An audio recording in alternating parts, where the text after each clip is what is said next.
ओम जय श्री हरि। धर्मराज युधिष्ठिर बोले, हे भगवान, वैशाख मास के कृष्ण पक्ष की एकादशी का नाम तथा उसकी विधि क्या है, उससे कौन से फल की प्राप्ति होती है, सो कृपा पूर्वक कहिए। श्री कृष्ण भगवान बोले, हे राजेश्वर, वैशाख माह के कृष्ण पक्ष की एकादशी का नाम बरूथनी है। यह सौभाग्य को देने वाली है।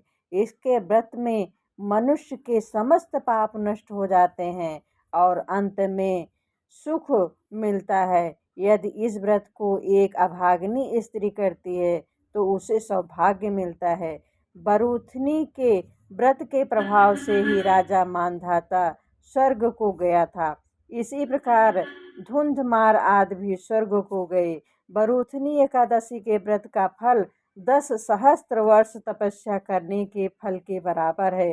कुरुक्षेत्र में सूर्य ग्रहण के समान जो एक भार स्वर्ण दान करने से फल मिलता है, वही फल बरूथनी एकादशी व्रत के करने से मिलता है।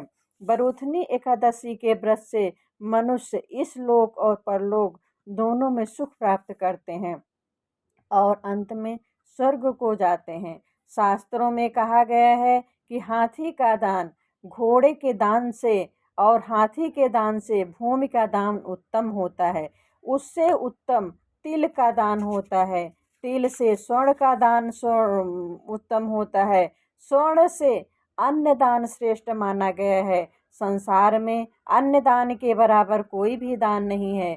अन्न दान से पृथु देवता मनुष्य आदि सब तृप्त हो जाते हैं।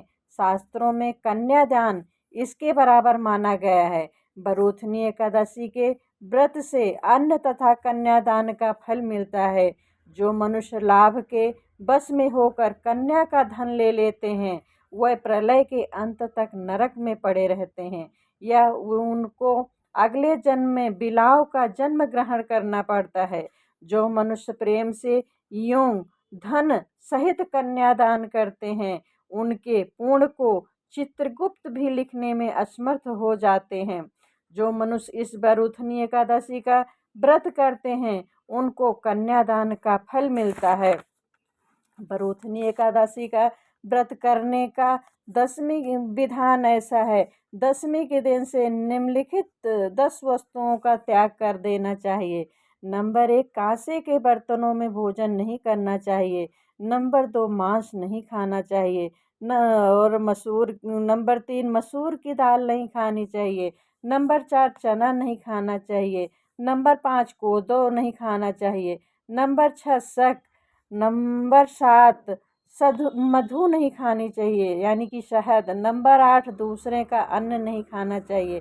नंबर 9, दूसरी बार भोजन नहीं करना चाहिए।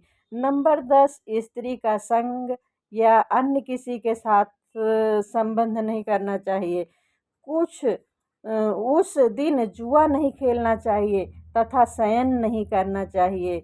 उस दिन पान खाना नहीं चाहिए, दातून न करना, दूसरे की निंदा नहीं करनी चाहिए तथा चुगली नहीं करनी चाहिए। पापियों के साथ बातचीत भी नहीं करनी चाहिए। उस दिन क्रोध नहीं करना चाहिए। मिथ्या भाषण का त्याग कर देना चाहिए।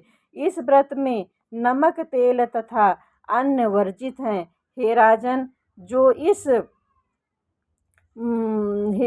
जो मनुष्य इस एकादशी को विधिवत करते हैं, उनको स्वर्गलोक की प्राप्ति होती है। इस व्रत के महात्म को पढ़ने से 1 सहस्त्र गौदान का पुण्य प्राप्त होता है। बोलो विष्णु भगवान की जय। आप मेरे चैनल को सब्सक्राइब कीजिए। आगे की कथा, अगली एकादशी की कथा जानने के लिए please like, share and subscribe कीजिए। धन्यवाद। श्रीमन्नारायण नारायण नारायण, श्रीमन्नारायण नारायण नारायण, श्रीमन्नारायण नारायण नारायण, श्रीमन्नारायण नारायण नारायण, श्रीमन्नारायण नारायण।